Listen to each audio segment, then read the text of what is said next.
I'm on the floor, floor. I lost it there, so give me more, more.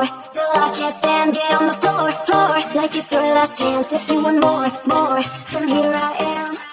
Welcome to my channel. Be all content.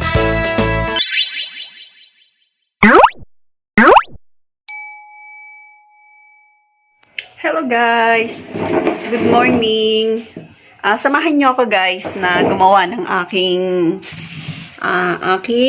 favorite na snack. Apple at yogurt.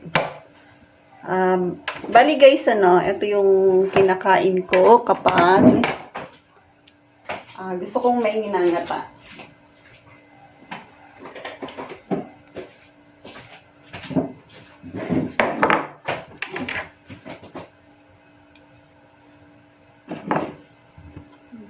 Bali, ito muna ang gagamitin ko guys kasi tira ko to kahapon. Tira to pa kahapon tapos bali gusto ko mag-snack ngayon. I-slice ko lang naman siya guys. Pero babalatan ko muna siya. Dahil hindi ko makain masyado pag may balat parang sumasabit sa lalamunan ko. Kaya binabalatan ko siya.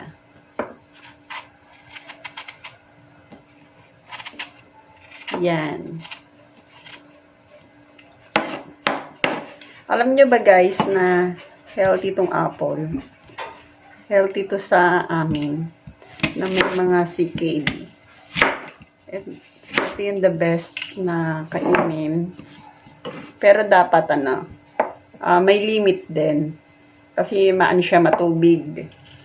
Kasi yung mga may chronic kidney disease ay limit na yung pag-inom. So, kapag umiinom kami ng 1 liter, kasama na dun yung mga iniinom naming juice. Umiinom pa yung mga CKD ng juice or ng tea, kumakain ng mga prutas na matubig. Kasama din yun dun, pati sabaw. So, 1 liter. Kaya dapat may limit lang ang pag-ano ng matubig. Aray ko, ang lamig. Kasi galing to sa rep. Kaya, ayun, nangangala yung kamay ko sa lamig. Wait. Yan guys, may nagbigay.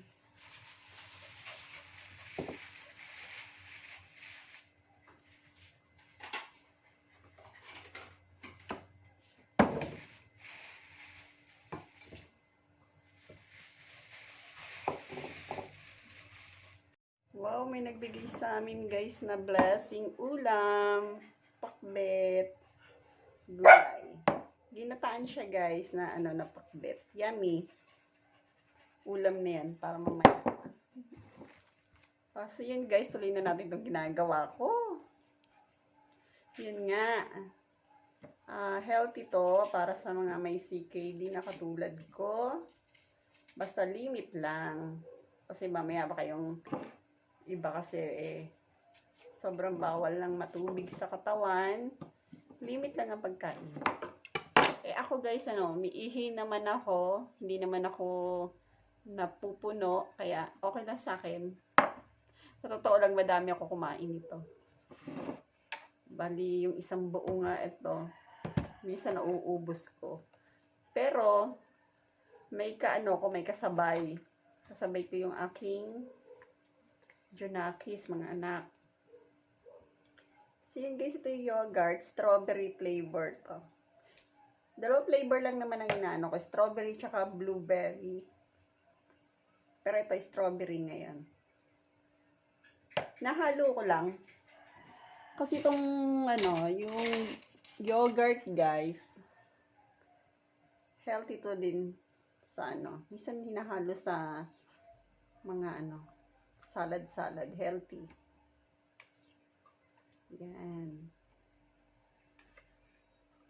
Kasahalo ko dito sa oatmeal.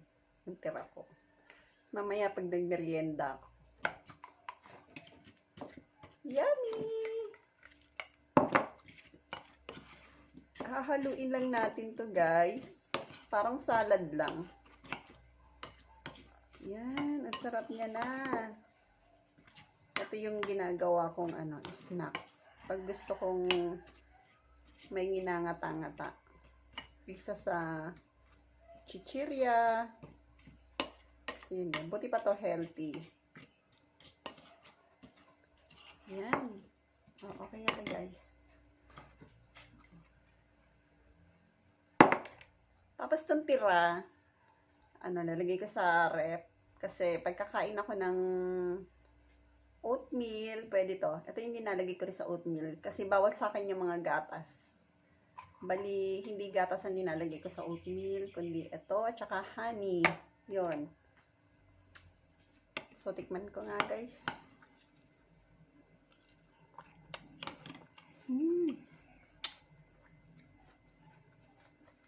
Sarap.